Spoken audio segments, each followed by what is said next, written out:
But back to the big question, though, back to the future of the United States hunting scene. If one of the solutions is to not make it easier, to make it harder, what would that look like?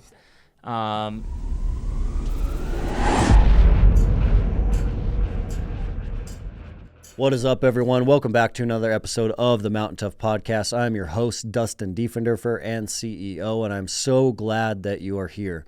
We absolutely love seeing you dive back into these episodes week after week, and it is our goal every single episode to bring you an inspiring guest that helps you with that mindset, that mental toughness, that mental fitness, so that you can stay dangerous, so that you can live abundantly. Thanks for being here, and thanks for making us one of the top mindset shows in the country. If you are brand new to the show, I do want to make sure that you know, as a listener, you do get 6 weeks free on the Mountain Tough app. All you need to do to dive into that free training is go to MTNTOUGH.com, click Start Free Trial, and enter the code MOUNTAINPOD. That's MTNPOD, all caps, all one word, Mountain Pod. That's going to get you guys going for 6 weeks for free.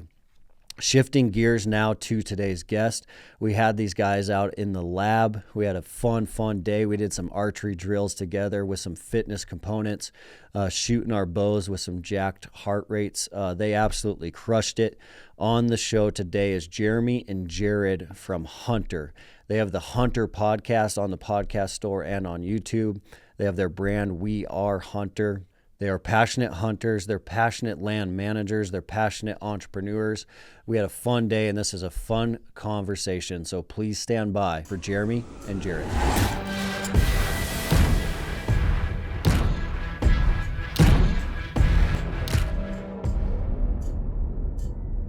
How did you guys first come up with the idea, like, hey, we're going to do this show. This is what it's going to be about. And just dove in and went for it. Yeah, you make it seem very like if there was a strategy. It honestly wasn't to do a podcast. It was to be a hunting show. Like we just, not necessarily like the TV style or anything, but we wanted to do like short films. We were sort of like, hey, we do some really cool hunts and we have fun doing it. Jared and I love hunting together, and like we should make short films on this. And I think we did like one strategic hunt with 2 camera guys in North Dakota, South Dakota, North Dakota for muleys. And we came back from there and we're like, this isn't going to work. Yeah. Like a YouTube series? Well, even before that, the way I remember it is, so I worked for Jeremy. He hired me at his marketing agency right out of college. So I was working for Jeremy, and we were, it had been 6-7 years into it. Mm-hmm. And everything that comes with the agency model, we have all these clients, and it was the agency was successful, but all these, even the big clients, they're like, they don't have the content that was needed for us to do our jobs, which is building out the websites, running their social media, running paid advertisements, things like that. So there was like a miss, there was like kind of a disconnect. And in Jeremy and I's, personal relationship, us just building a friendship, I wanted to hunt more. Mm-hmm. I was like, hey, we work in the hunting industry. We should how do we hunt more? And so I think I saw an opportunity to like leverage that to get Jeremy to hunt with me more. I was like, dude, why don't we just make the content for these guys? It's an excuse for us to be in the woods more. And so we sought out to, do something with that. Like, let's just make a brand here that is our excuse. It's an upsell to some of these clients. And we kind of would embark on that. And that's where it met what Jeremy was saying, where we're like, well, that seems like it should be footage of hunts. Like, that's probably what that is, right? And while we were developing a strategy for that, in the meantime, we were like, well, dude, we stand here and talk for 3 hours a day about bow hunting anyways and everything we're doing on properties and this and that. We might as well just sit down and record that. That can be kind of like the benchmark, the thing that we can at least be consistent at until we figure this out. Yeah, for sure. It caught some attention somewhere along the way, and people, started to build an audience with that. And we're like, dude, this is what we enjoy anyways. We were already afraid about, turning hunting into a career and feeling pressured to film these hunts and get kills on film type of thing. Like, we could just grow this and never have to do that. Mm-hmm. And here we are, 5 years later, and that's what it's been. That's pretty wild. Because like when you guys came in for the workout today, Randy Newberg was down there finishing his workout. Yeah, we walked in. Jared's like, that's Randy Newberg. I'm like, what? Jeremy was like, I think I'm going to work out with Randy. We're going to have more on our Randy. Randy's amazing. He's doing that a PP50 program. We trained him a couple years ago to get ready for a doll sheep hunt up in the Mackenzies. And then we ended up creating a Mountain Tough program out of it for hunters that are over 50 years old. What a beast. And he just comes over here every day and knocks it out. And it's funny because if you saw him, he's hitting play on the video on his phone. So you could hear Sarah's voice coming off his phone. And then hilarious. Sarah's telling us what to do for our workout. But we've spent a lot of time with him this year and just got to know him more and more. And we went on elk hunt with him. We went on a bear hunt with him. And this year in bear camp, he kind of told us the whole story of getting into the hunting film, the hunting video business. And there's been so many ups and downs. Oh, yeah. It's been so brutal. He had so many hard years. He's in like year 16 now. But there's been definitely like in the early years with like the Sportsman channel, the Outdoor channel, before YouTube, all the stuff that he's gone through in terms of sponsors and camera equipment, videographers, getting the kill shot. Like it definitely is harder than it looks on the outside. It's wild. Well, I mean, that was the big one for us. So Jared and I, we drew a North Dakota mule deer tag for archery in 2020. So COVID year. Drew that tag. We'd never been there before, right? We pick up a A-frame camper. We find this campground. And we just basically stumble out there, and we killed 2 mule deer in like 2 days on public. It was awesome. Yeah. Like we had it was just to be there opening weekend. Like everything about it was awesome. So and we knew it while it was happening. We didn't rush to it. We're just like, we embraced it, man. This is awesome. Yeah. Like everything about this is awesome. And it just kept happening. And then we killed these mule deer, and then we're like let's drink our beer and eat our eggs and go home. And the whole thing was just, and it happened in like 3 days. We're like, did that happen? Yeah. To reflect on it, it's like, how do we ever replicate that? Yeah. So we were like, okay, and this is obviously before a lot of the drawing got tough. We drew in 2021. So we're like, well, let's bring 2 camera guys with us, and this will be the first film. We're going to actually start in South Dakota, and then we're going to migrate up to North Dakota and hunt. And we did that, and when we came back, we realized, like, Jared and I didn't hunt together at all. Jared was with a camera guy. I'm with a camera guy. I'm glassing him from 1.5 miles away. We have no strategic play together. Not hanging out. It sucked all of the experience we had the year before out of it. Yeah. Where it's like, dude, we could just hunt together. Our first podcast ever was him and I recapping that 2020 hunt. And it was, if you listen to it, even though the quality's crap, like you could put yourself there with us. Mm-hmm. Well, we could just do that over and over again. Why did we need a camera guy really to document that stuff? So I think that was a big turning point for us to say, hey, maybe this film, pathway is not a part of Hunter moving forward, that the podcast and the storytelling can all just be done at a desk, essentially. And that's what people are tuning in for week after week with you guys, right? Is this authenticity, the realness. It's very genuine. There's like, it's not fake. You're not fluffing anything up. You're just telling real, authentic stories. And you're both entrepreneurs with a bunch of other jobs and businesses going on. And so I think a lot of people can relate to that as a listener. I think what's attractive too, like I've said this a few times, I really think that Jeremy and I's friendship and dynamic is attractive to people. It's Jeremy and I obviously enjoy it, to be being on either end of it. Like, don't get me wrong, like we disagree on a lot of stuff, and like it's not just like, oh, we agree 100%. It's like there's plenty of like pushback on one another.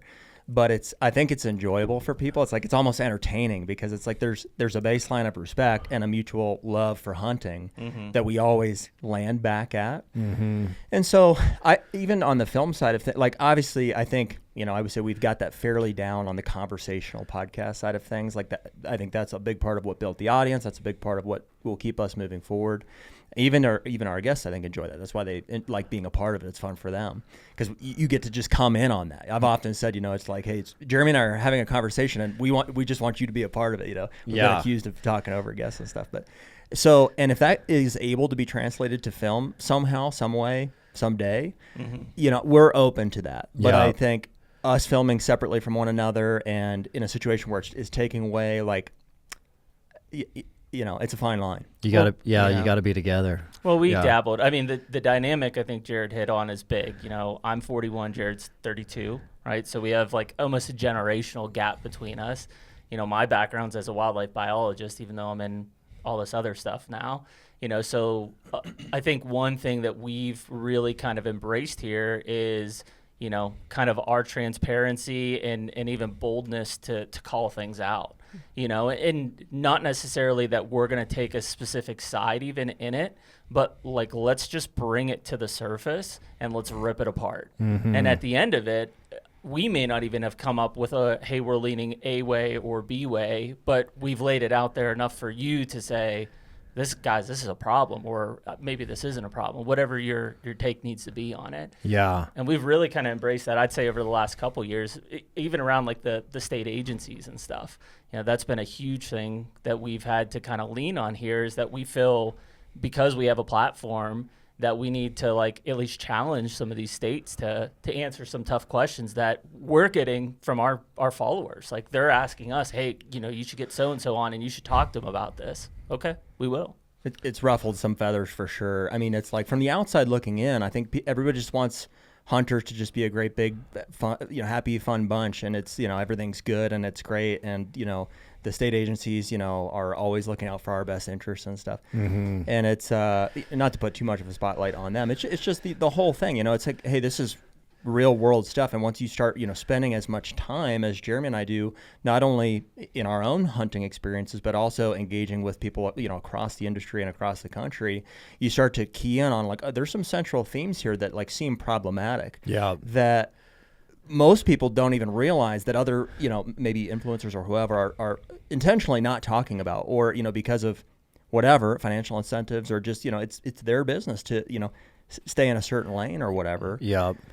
And so, we don't see ourselves as like the pioneers of justice, like this has to be served here. We're just like, don't really have anything to lose. It's like, we're just normal dudes. And while the podcast does make money, it's not our primary business. It's not like I'm staking my family's income or food on our table by saying something on a podcast. So that makes it better too. Oh, it's awesome. Yeah. So we want to see it fixed. So we're just going to be like, dude, that's bullshit. Like, why is that happening? Like, and maybe we probably don't know the answer, but at least we can talk about it. And that's kind of it. So that's what we do. Yeah.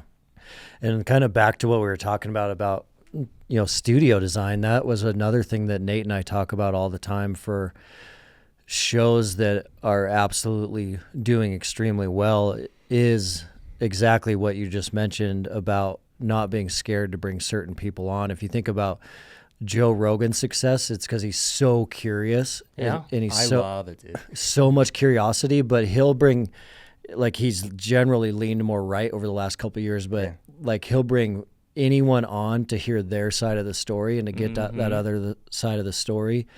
And it makes it so phenomenal, because then you're not like just living in this box and just this soundboard of just hearing everything you believe in. And with hunting, there's not a lot of people doing that, so that you can, and you and us together talked about it on that show I did with you guys for your channel, but this whole younger generation doing the AI hunting, the virtual hunting, it's crazy. Like, how are we going to protect the hunting heritage? There's a lot of big topics that need to be talked about right now. And, the land dispute recently was a great example of that. Like, if we're not talking about some of these things, then hunters don't even know that they're happening. Yeah. And people don't want to talk about it. I think as a society, we're naturally introverts, right? So, and people are avoiding conflict. They don't want conflict. They don't want to, be put on the spot. So, I mean, we feel that if we have an opportunity to be able to talk about that stuff, I think it's really good. You mentioned Sean Ryan before. Like I saw, immediately after the Texas floods, he got that cloud seeding guy on there. Yeah. Like, I mean, because right after that happened, all of a sudden you start hearing about this cloud seeding, and I'm looking at it, I'm like, what is all this stuff? And then Sean brings him in, and that kind of, timing of things like that. We, in a hunting side of things, we try to do it from a state-based stuff, whether it's new policies coming in or something's changing. But the problem with a lot of the state agencies is most of them, are censored, right? Whether they come on, they can only say certain things, right? You usually get them on one time. Yeah. Yeah, and then they don't come back because, we put them in a tough situation, and either they say the wrong thing or they basically plead the fifth. They're like, well, we can't really talk about that. And it's like, what do you mean? Well, and almost all of them are like after the fact, they're like, hey guys, off the record, Yeah, but they have to look out for number one, which you can't blame them. But at the same time, it's like you're responsible for this resource that the public owns. Yeah. Like, if you don't believe it and you're just carrying out the execution for someone else, like, what the hell, man? It's kind of disappointing from somebody who's, we're really passionate about the animals that we're hunting. And so obviously, we're more from out east, but it applies out here too, where we want to see a quality resource, preserved. We want to see old trophy animals on the landscape, not just because we're, trophy hunters, but that's, across, they're a magnificent animal. And the antlers are attractive. That's a part of it. And I just want to see everything flourish, and for us to have like the maximum hunting experience, everybody to have that out of it. And it's become abundantly clear over the, the time frame we've been doing the podcast that states care about killing deer and making money. You know what I mean? There's not a thought given to like a quality resource or improving it. And so it's kind of a trick because they keep giving hunters more of what they want, which is to make hunting easy. We want cell cameras. We want live feeds. We want crossbows in the archery season. We want baiting in all these states.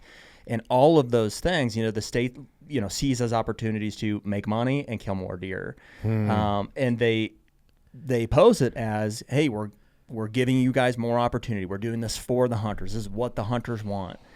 But in reality, it's degrading the resource across the country. And what it's doing is it's making hunting a rich man's sport, because he who has the biggest corn pile and has, the most access to land and stuff and buy up all the land, that's who kills the deer now. Yeah, which is scary. It's crazy. If you think about our kids and getting to more of like a European hunting model in 20 years where it's all private property, high fence. Dude, the fences are going up, man. We're like there, in the Midwest. Yeah. We're there in the Midwest and East Coast. And maybe, the fences are going up, but just in terms of like, it's a pay to play game. Like the opportunity on public is super limited. In most cases, it's a bad experience, right? There's just not enough of it for the amount of hunters that are there in the Midwest and Northeast and Southeast. But other than that, like, permission's a thing of the past. Very rarely you hear about the guy who's lucky enough to have a good farm that it's permission based, but it's mostly, if you look on social media, even it's like, hey, 4 guys that are bow hunting looking for a place to go. I told Jared on the way here, there was a guy that I saw, not even a good place in Ohio, paid like $150 an acre to lease 40 acres in Ohio. Dang. And it's like, that just set the new precedent, right? Now everyone else is going to see that and be like, well, maybe I can get 100 for mine or 125 for mine. So that cycle it's already there. Like that's the one thing we've kind of talked about it with some of the states, but it's like as much as I believe in like the North American model for wildlife conservation, like it has to evolve a little bit to where we're at now, because in the Midwest and in the East doesn't apply anymore. It's too privately dominated at this point. Yeah, and you guys don't have the big swaths of public land to create a separation there like we do in the West. No, Pennsylvania does. There's a few states that do. Like, most do not. It's very minor and it's overrun. Like Pennsylvania, we have big swaths like the Allegheny National Forest and stuff, and there's great deer hunting there. It's hard, right? So again, the guys who want it easy are not going to be successful there. But most states, like Ohio, I don't know what the percentage is, but it's low. Like, there's not that much public land to hunt. Or look at Texas, like there's not much public land to hunt. Do you guys see a correction possible?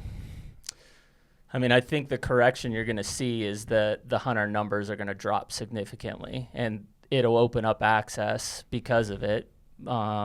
just I don't know how much, and I don't know if it'll ever correct itself completely. It's going to have to be a realization. So the one like negative consequence that I think the states will experience is they don't understand that guys are taking these liberalizations or these things that they have access to and applying them in a way that they only want to kill like a buck. They want to kill a buck, not deer in general. So even though we have all these new things, people are killing less deer than ever, which is at odds with the state's goal to kill more deer. So it's possible that we'll reach a point where they say, we don't know what else to do. Hunters don't want to kill deer. When the reality is they do. They just, no one has anywhere to go. All the rich guys have bought up all the places and occupied all the ability to kill the buck that they want to kill. Yeah. And maybe they'll realize that, or, I don't know, maybe they'll watch the HUNTR podcast and realize that, hey, maybe we need to restrict some of those things that's causing that dynamic to happen. Or, they'll take matters into their own hands. And which is probably where it's going to go, sharpshooter side of things. And you could go down as, CWD, as a whole, it enters the conversation. There's things that are useful or would be useful, so. Because they need to kill deer. That's the only thing that they care about out there is if you ask them, they have a responsibility to keep the population in check. Like our home state of Pennsylvania, if you said, well, how many deer do you even need to kill in this area? They don't know. They just go out to the habitat and they're like, is it good or is it bad? If it's bad, we kill more. If it's good, we'll just keep killing the same amount. That's it. Mountain Tough is the fitness app trusted by the dedicated. Mountain Tough ethos is backed by, we've always wanted to be the best in the world at helping our customers become more mentally tough. So inside the Mountain Tough app, you're not only going to find all of our physical training programs, but you're going to find additional training as well so that you can stay sharp physically, mentally, spiritually, and nutritionally. The Mountain Tough app also allows you to train no matter where you are, anytime, anywhere. Additionally, the Mountain Tough app is going to have programs from beginners all the way up to elite athletes. And all of our programming is structured in a way that you can start with no gear at body weight, and you can go all the way up to programming that is full gear.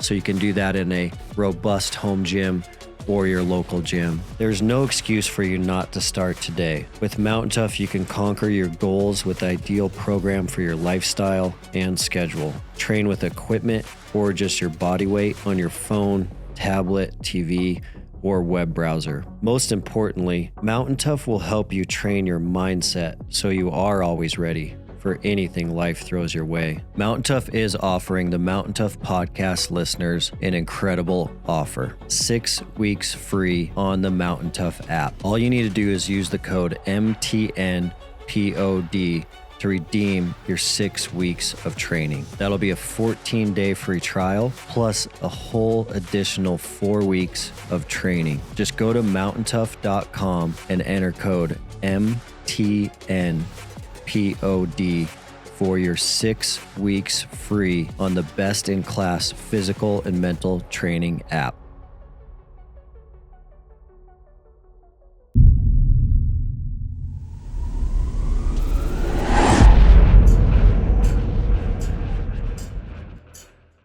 That's wild. So it might get to a point where there's like government hunting just to reduce the deer numbers. Will be. Because the normal guy can't get access to a place to hunt, even though he wants to hunt. And then multiple years of no access, you might just get out of hunting altogether. Yeah. And then numbers are going to start to drop. And you can't, like Jared said, people want to kill a buck. Like a lot of the opportunities that are coming up, like Kentucky just did it where, in a lot of the CWD areas in Western Kentucky, they've got now a September gun season for does. Nobody's going to go kill does, or very few, right? If they expect to go and kill 10, 15, 20,000 does, won't happen because people want to kill bucks and the archery and crossbow season's open at that time. So I'll just use those and go kill a buck instead. So that it's not, I don't know if it's a disconnect between the people there trying to understand wildlife management but not understanding hunting that is causing this, but there's a really big disconnect there that we kind of plainly see when we have these discussions. We're like, well, wait a minute, like nobody wants to kill does. So you just keep adding doe seasons and you're like, man, we just aren't killing more. And I'm like, yeah. No one's going out. Well, that's the frustrating realization, is that they don't necessarily want to. It's not at that point where it's like herd numbers are so out of control. It's just, if we're saying that we want to see an increase in quality of the resource, and this is causing degradation of that, there is a clear disinterest in listening to that problem. It's just not what they're there to do. Mm-hmm. What do you guys see coming from the East and being very into this conversation and some of this data and some of the trends? But from your perspective, what is your visibility and thoughts of what's going on in the West?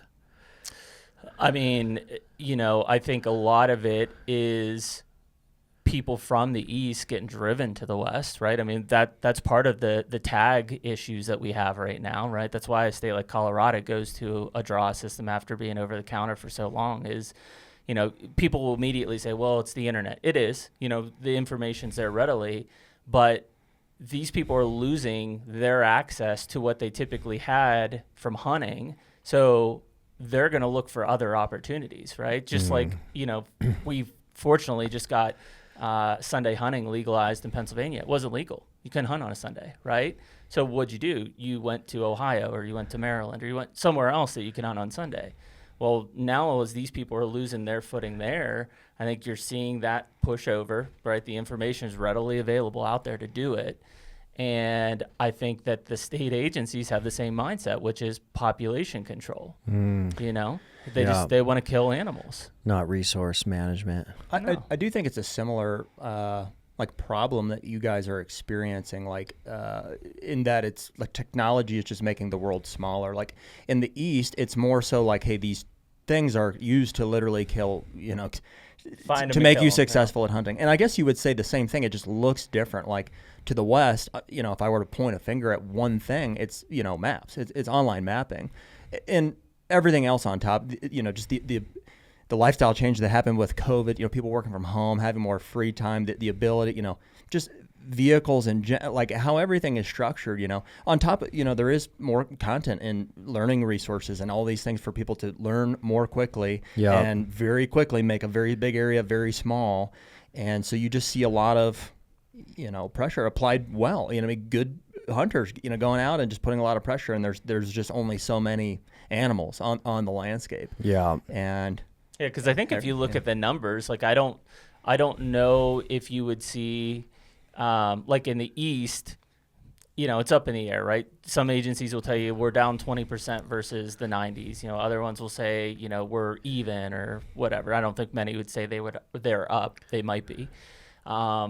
But I think out here in the West, traditionally you would see hunter numbers increasing, right? And for sure. In traditionally lower hunter number states, now all of a sudden they're on the up and up. And even with the plethora of public land that's out there, right, it's a lot of herd-based animals, right? So they're either there or they're not. Mm-hmm. And, the tag allocations are there for a reason, but now look at even how regulated those are. It's getting harder and harder. Super hard to draw. So I think as you start to see that happen, now all of a sudden you got guys coming from the East who are displaced to try to hunt in the West. You've got guys in the West who now can't get drawn because there's more people coming from the East. And so this access thing, though slightly different, starts to really overtake the entire country, right? That starts to form a really bad thing for hunting in the long run. That's a complex, difficult issue because you look at a state like Arizona, if you live there as a resident, even as a resident, because of the population of Phoenix and Scottsdale, cities like that, you might only be able to hunt elk every 7 years. It's crazy. So you're an elk hunter, you live in Arizona, you're a resident. Those are your elk too. As the state resident, they're owned by the people of the state. Yeah. But that is tricky because they also are doing one of the best jobs in the country at managing a trophy resource. Mm-hmm. But because of the population and their trophy management, you're only getting able to hunt every 7 years. And that certainly is going to happen eventually to every Western state. Everybody. Where, Colorado has Denver, Montana's exploding in its population.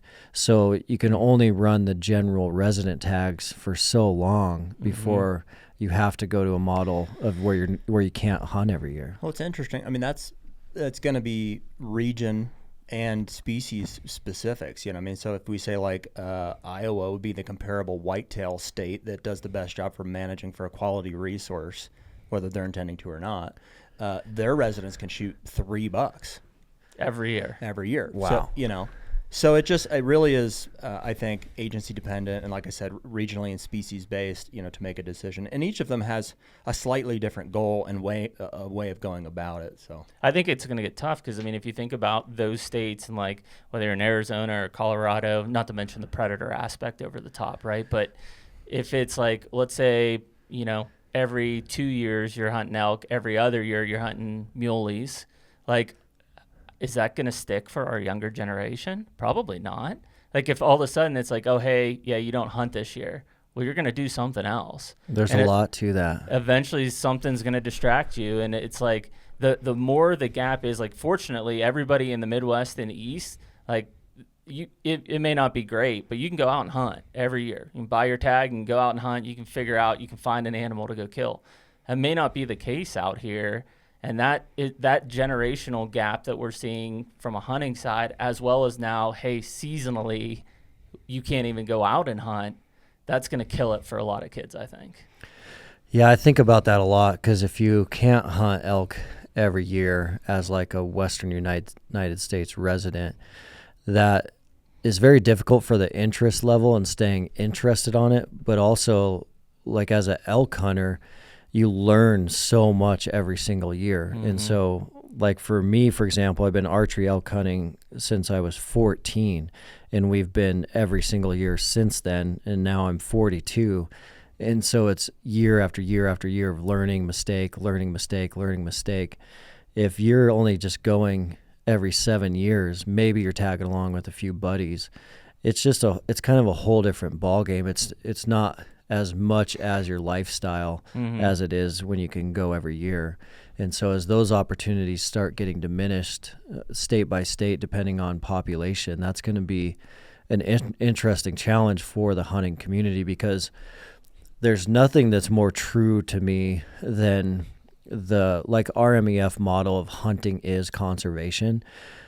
Like I can see the truth and I feel the truth of that like in my bones, because I think about Pheasants Forever. They're doing an amazing job at pheasant population and habitat, but their membership is 99% pheasant hunters. Mm-hmm. You go to Ducks Unlimited, they're one of the best nonprofit models in America for conservation and habitat. 99% of their membership is duck hunters.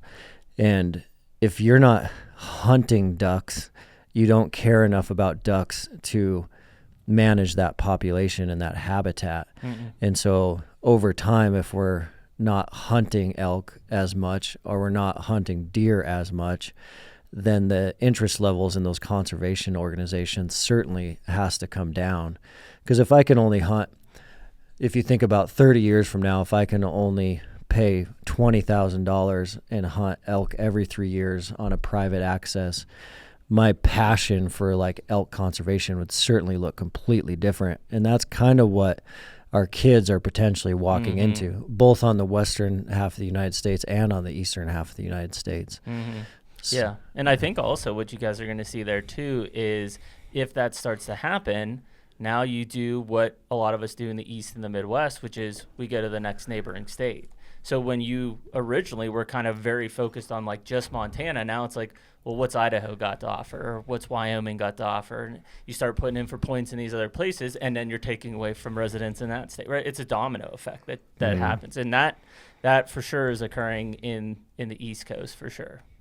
It's wild. And then you're talking about like the RMEF and like Ducks Unlimited and stuff. It's interesting because like I wouldn't say that I'm overly active in like ours would be the NDA, you know, for the deer stuff. And so maybe I'm like not in a place to like say or to judge, but I'm like, it certainly seems like, you know, even a lot of the liberalization things that, you know, in our opinion is what's taking away from the resource. Like they're full on for it because they perceive that they're members want it.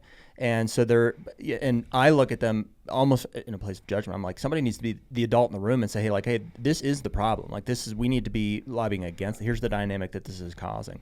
I don't know if that's true with, Ducks Unlimited or RMEF. Yeah. I'm not sure. That's a good point. Yeah. And I'm not that familiar with some of the like whitetail organizations. Mm-hmm.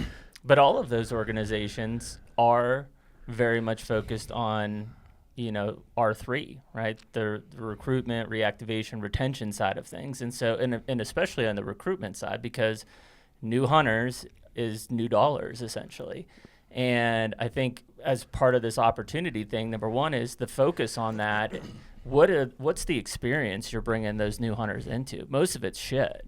And so they're not going to stick around, right? You're going to recruit them in and say deer hunting or elk hunting is the greatest thing. And then they're like, okay, you're in Arizona, so you'll get to hunt elk in 7 years. And they're like, what? Yeah. Like it makes, there's not a thought into what happens when we recruit them. In fact, I wouldn't say that we're like against recruiting new hunters, but we're definitely hesitant to it in that I'd rather be prepared to put them into a better experience so that when they come in, they're going to stay. Because that's the thing that I think a lot of, whether it's a conservation group or a state, can't figure out is they're like, we just don't understand why like hunters are leaving. And it's like, well, you're bringing in more people who are already, these guys who are here are already in a bad situation. Like focus on them to keep them around. Instead, you're just shoving 5 pounds into a 2-pound bag, right? And then it's just breaking at the bottom and everybody else is leaving because they're like, boy, this just got a heck of a lot worse. And it's just, it's been a constant cycle for probably since COVID, going on 5 years now. Where's the solution though? I mean, how does the United States not turn into Europe from a hunting model over time? I think you have to make it harder for people, which is crazy. Like, I mean, that's where like the three of us growing up, like, dude, it wasn't easy, right? There's lots of failures. There's lots of grinding. There's lots of learning experiences. And that's what keeps us going. Like that was the grind that we did to where like we had seasons where we hunted our ass off and it was not successful. And then you're like, I can't wait to do it again next year because I'm gonna capitalize next year. I'm not gonna mess up. It's funny to hear dads even talk about like their kids. They're like, oh, and they're not wrong. I would probably be the same way with my kid. I'd be like, well, we want them to have success early, so that they they get attracted to it and stuff. And I'm like, yeah, it sounds right. Yeah, sounds like a good idea. And then I think back on like, I look at myself, I'm like, well, I would put my passion for hunting up against anybody's. And I'm like, I didn't kill anything for years. I was like, all I did was fail for like 10 or more years until I had some minor successes. And every year the passion built and I learned, and I was like, something kept me coming back, you know what I mean? And I think it boils down to inherently, it's like we are hunters. It's in our blood. And there's more to it than that, I'm sure. I had influences and stuff, but it wasn't because I had some big successes early. Like that just didn't happen. Yeah, and I think if you reflect on that, you have to look at these states are just trying to continue to make it easier because in their mind, the easier it is, the more success they'll have, the more they'll stick around. Well, that doesn't work. Like success early is not the opposite of what I just said. It's like, so the alternative is I went out and I, dad set everything up for me and it was easy and I just had this giant success. Okay, great. So what's next? What are we doing after this? That's fascinating. Yeah. And I'm guilty of it, right? I've got a 9 and a 13-year-old. My 9-year-old killed his first deer when he was 5 years old. And it was because, like, I had a food plot behind the house. We went to box blind. He killed it with a crossbow. Like, it was awesome. And he loved it, right? And he loves hunting. But, like, 2 years ago, it was one of those deja vu moments where I'm like, wait a minute. Every time we go out, because I'm so passionate, I'm making it easy for them. And so it was like, hey, I got to let them fail. I've got to make it harder for them. Like, they kill turkeys, like, every year. And then I was like, hey, no more blinds. Like, we're just going to run and gun the mountain. If bird gobbles, we're going after them. If we mess up, we mess up. And they stopped killing turkeys, and they loved it.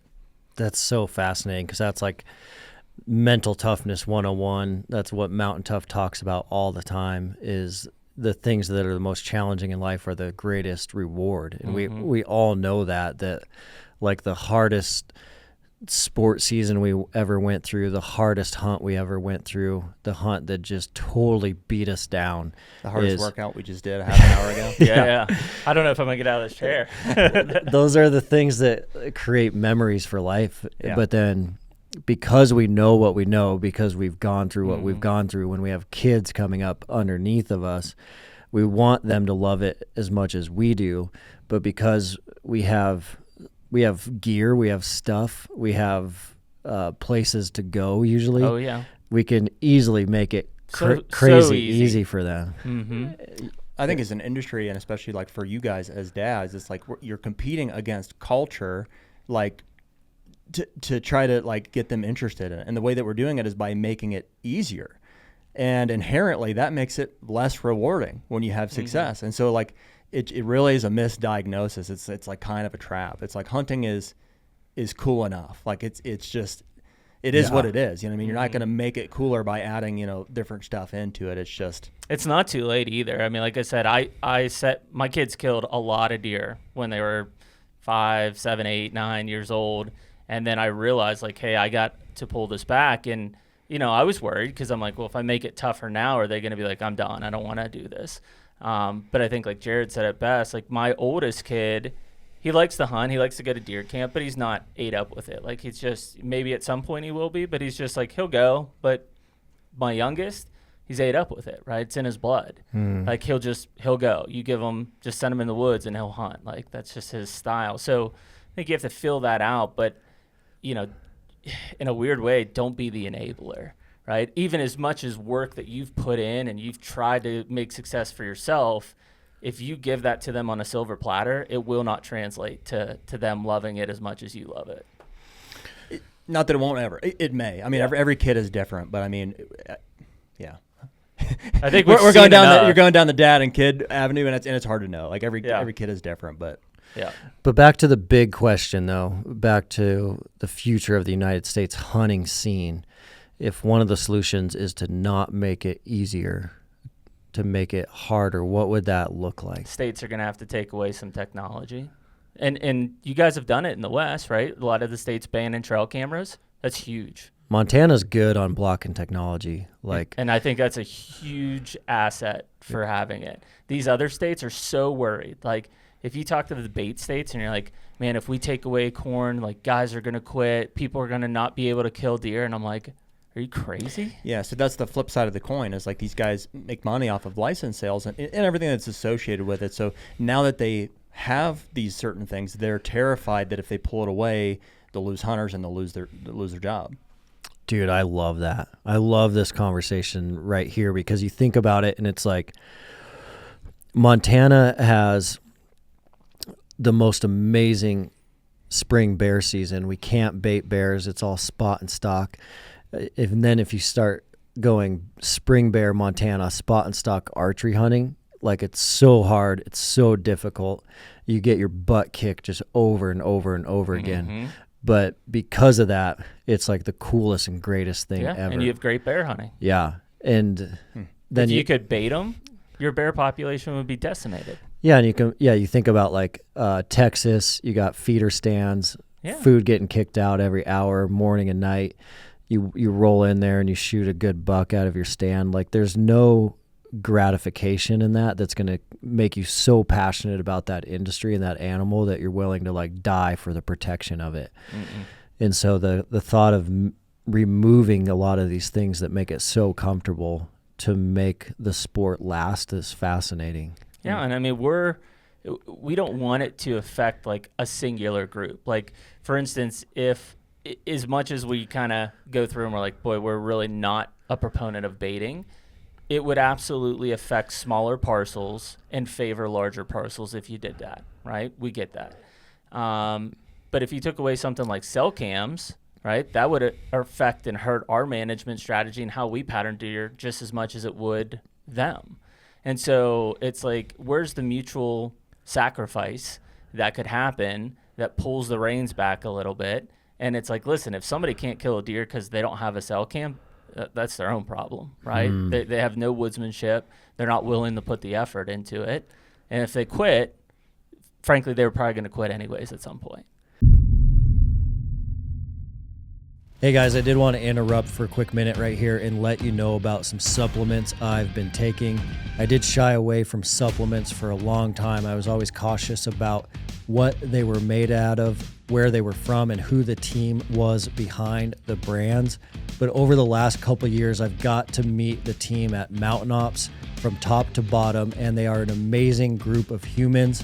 I've got to know the CEO, Trevor Farnes, really well, and he is a mission-focused individual that cares about humans living a better quality of life so that they can have that abundant life. So over the last couple of years, he has helped me add some things that have changed the game for me.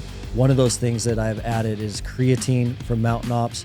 It helps me maintain some muscle mass, but also it's a big, big player in cognitive function, one of the most researched supplements out there. Also, I've added reds, greens, and protein, all from Mountain Ops. What I found as a busy professional, always on the run, I do eat a whole foods diet for breakfast, lunch, and dinner, but on the go, it's hard to get enough vegetables, fruits, and protein. So I've added that from Mountain Ops, and it has significantly changed the game. I can feel it in my performance.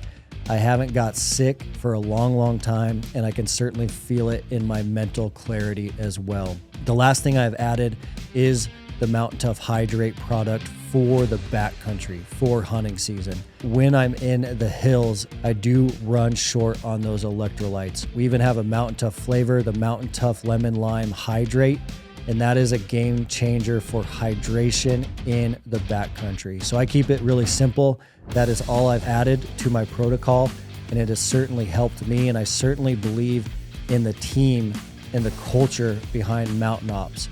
They have started an initiative that's been around for a while called Conquer Hunger.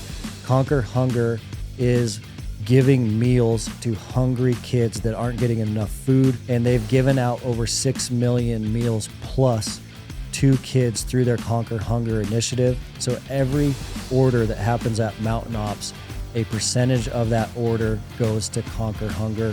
So certainly an incredible company, an incredible culture. As a listener to the show, you do get an exclusive offer to Mountain Ops, so make sure you check that out. The offer is incredible as a first-time purchase at mountainops.com. So build your order if it's your first time. They are offering you a 20% exclusive discount. All you need to do is enter the promo code MOUNTAINTOUGH, all one word, all caps, for 20% off your first order at mountainops.com.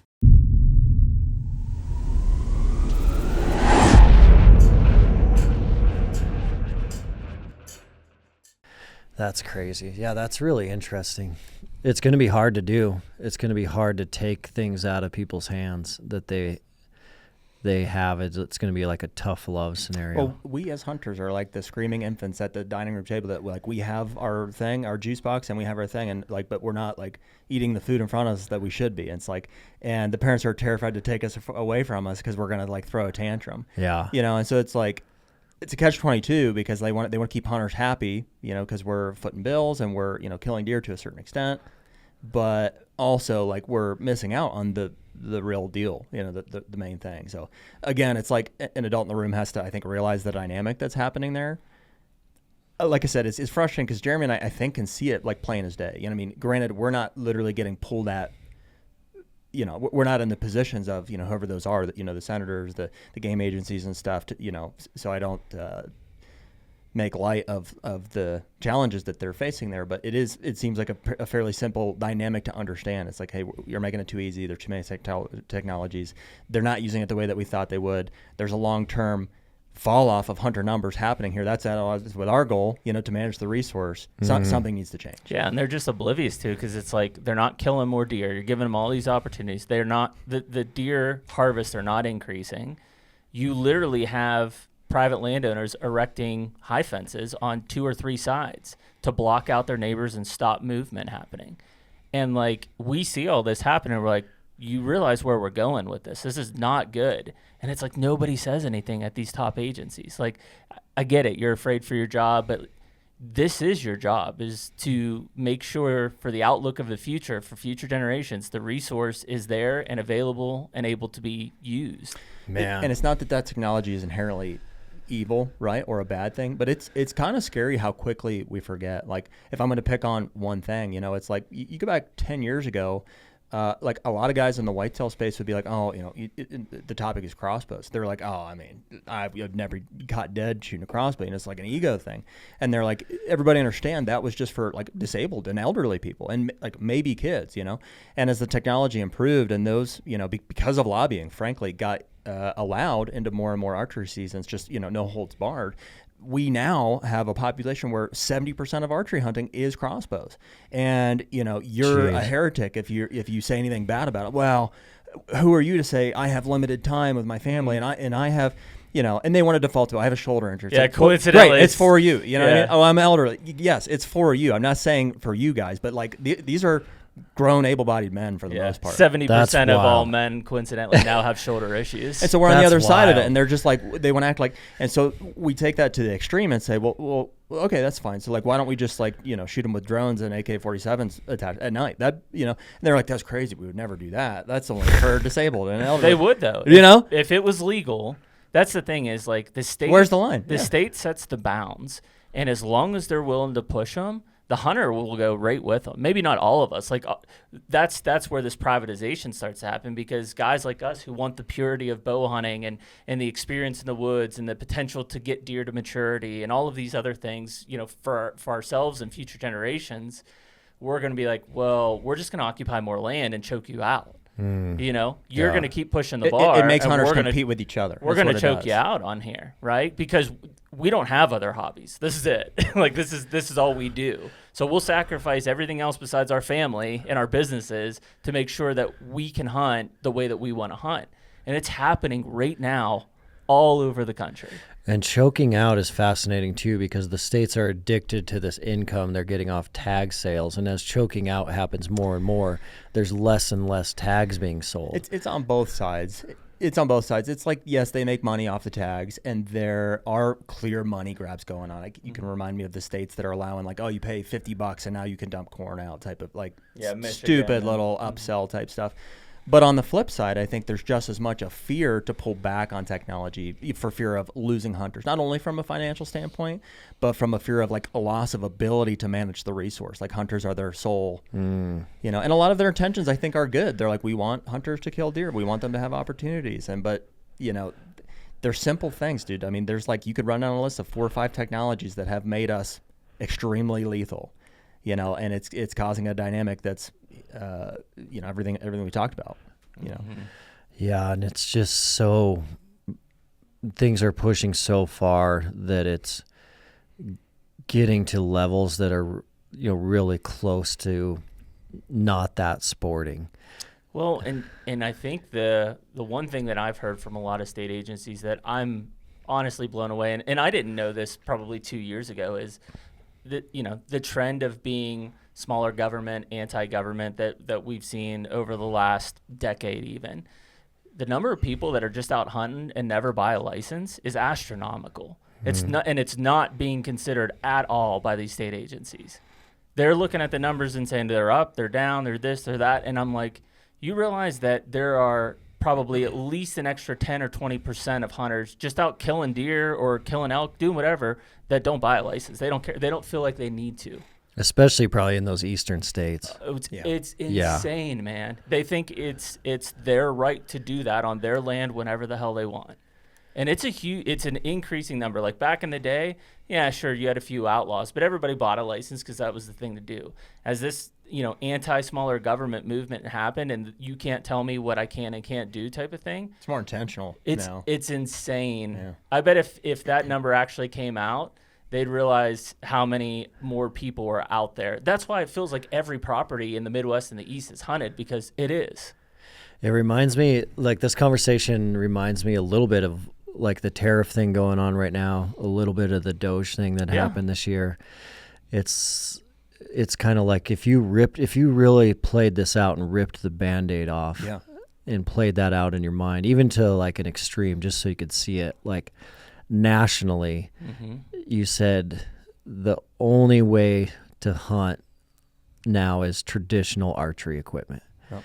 Like what, just so you could see that like visualization in your mind, like what would that start doing to the hunting industry? So like trail cams are gone, thermal imaging on Onyx that is gone, laser rangefinders on archery equipment. It would have to be done really tactfully. I truly, as much as I want to be hard up, like, yeah, like just that's what should happen.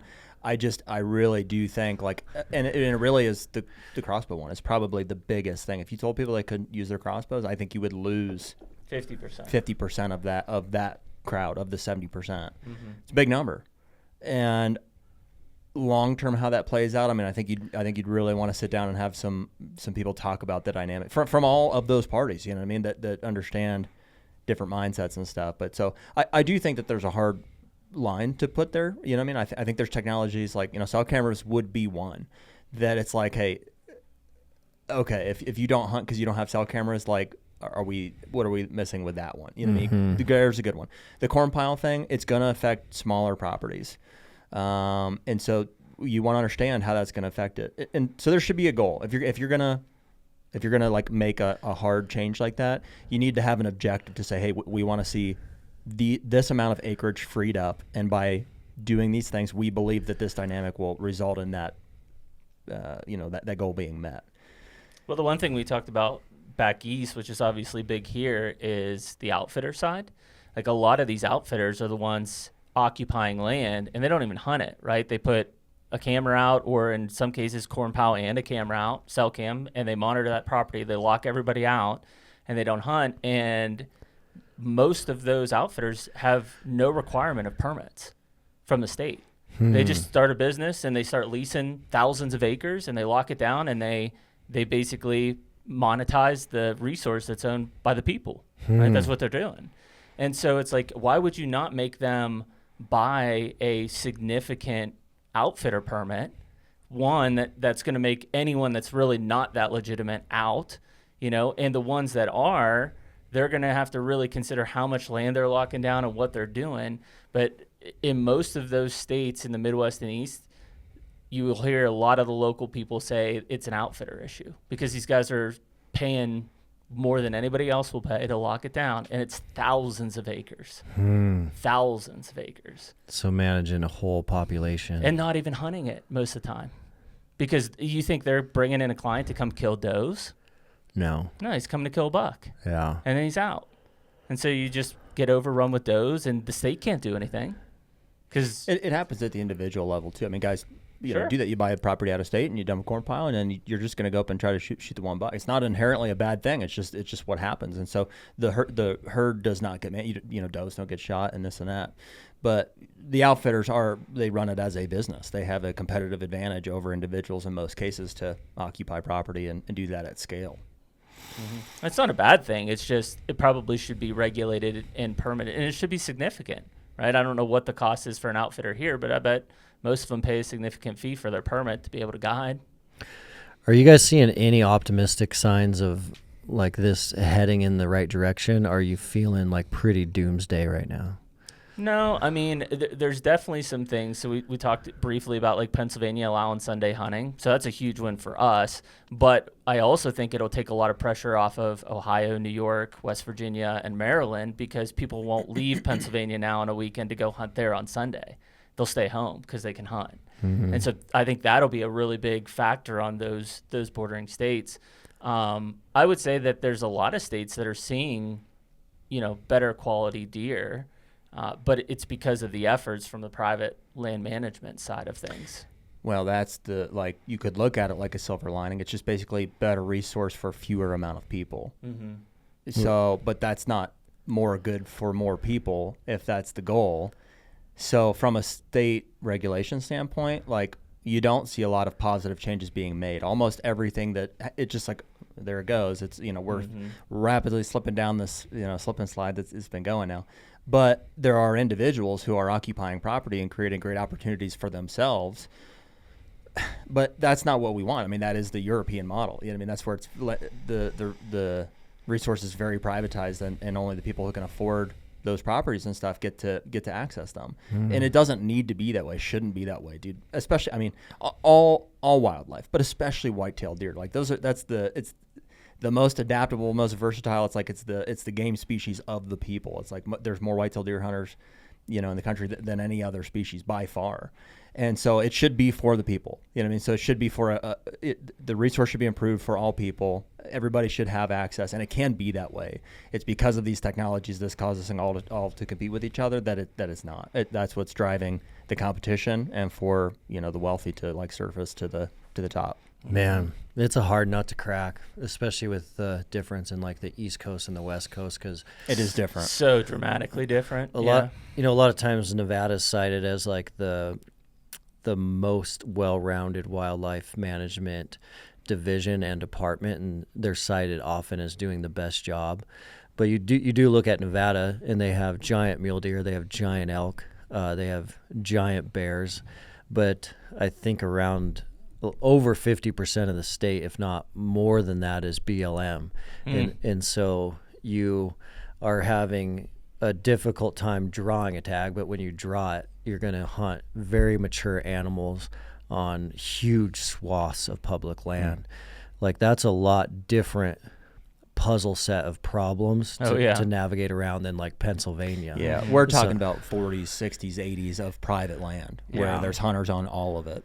And the species that are there are different too, just the way that they travel and use the properties and stuff. So, it is a very different problem. But I mean, we all got our issues, right? Yeah. And I do think that there's some, as scary as it was there, and frankly, it didn't really affect us East Coast guys as much as it did the West guys when they were going to sell the public lands, right?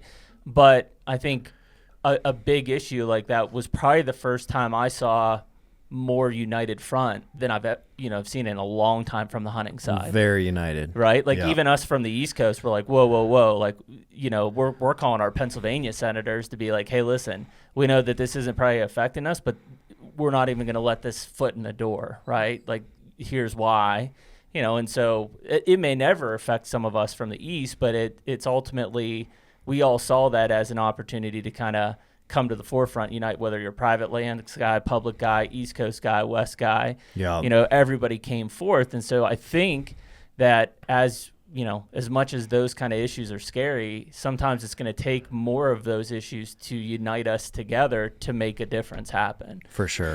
It's also more simply understood. Like, and truthfully, even after now the fact, I didn't read that bill. I don't know if there were positives that were associated, like, hey, if this land gets sold, it's like some of these funds are going to be used for this. I don't know, and I don't think 99% of people that were calling their senators knew.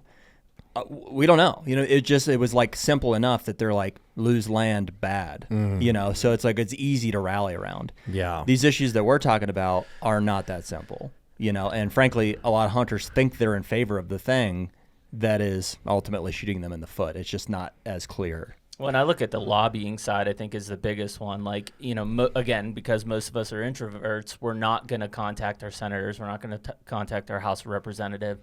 And if you look at the lobbying side, like look at Colorado with the ballot box wildlife management and the wolf introduction and all of these things, as those continue to come up, the reality is there's, state representatives making these decisions that have no idea, right? They're just going by whatever, their party's going with or whatever. In a lot of cases, we talked about crossbows and some of these other ones. It's lobbying. Baiting's another one. Like Kansas was about to shut down baiting, and then, the industry essentially stepped in and said, whoa, wait a minute. Like before you do that, because they're making millions and millions of dollars off of that stuff. Yeah. And so, the state representatives had lobbyists come to them and say, hey, before you do this, you got to understand there's a lot of money coming into the economy from this, and then they pulled it back. And it's like, the average guy has a really tough time. Like most states have some sort of organization from a hunting lobbyist aspect of things. And like we encourage people always to look and like see who that is, see if you can get involved, even if it's donating $20 or whatever, because they're typically paying lobbyists to fight a lot of the stuff that's negatively affecting us. And I think Colorado did a really good job here with a lot of the things that were coming up there. Is all of a sudden you see this group that's out there, at the forefront, and look how much support they got from across the country from people who may never even hunt in Colorado. Yeah, we have to stay united. Well, I love it, guys. Jeremy, Jared, thanks for coming out. Yeah, man. I really appreciate this conversation. I think, more hunters need to be thinking about things like this. And then I love the conversation of how do we make things harder is really fascinating. And I think the Mountain Tough community will really resonate with that, because that is the greatest things in life. I mean, across the board are not easy. And the things that are super easy, we don't value. We all know that. And so I think that was phenomenal to dig into, and appreciate you guys doing the workout. Appreciate you guys doing the bow drills. That was a fun day. No, dude, we had a blast, man. We were talking about it when we were getting ready to come out here. We're like, I don't know what's it going to be like doing this or coming here. Like, this was worth our trip, just coming out to the West, period. Like, just to spend time with you guys and do the workouts and being part of the group. Like, yeah, we love it. It was awesome. It was a blast, man. Thank you for having us. We appreciate it. Yeah, thanks, guys.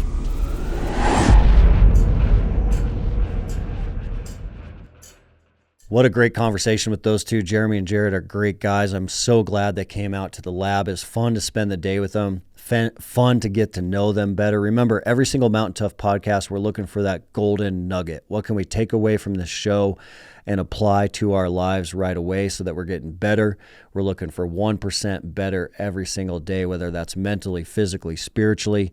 So what can we apply from this one? The big one for me for sure is how, as hunters, as outdoorsmen, we have to be thinking about the future. And it's easy just to think about what we have and not think about how we protect that for our kids and for our grandchildren. As you can see, Jeremy and Jared, they lean hard on thinking about the future, and that's a big blessing, because we need to look at these red flags that are coming.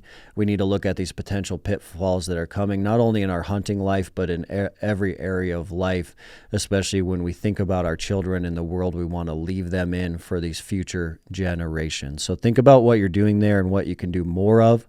Love you guys. Thanks for being here, and we'll see you on the next episode.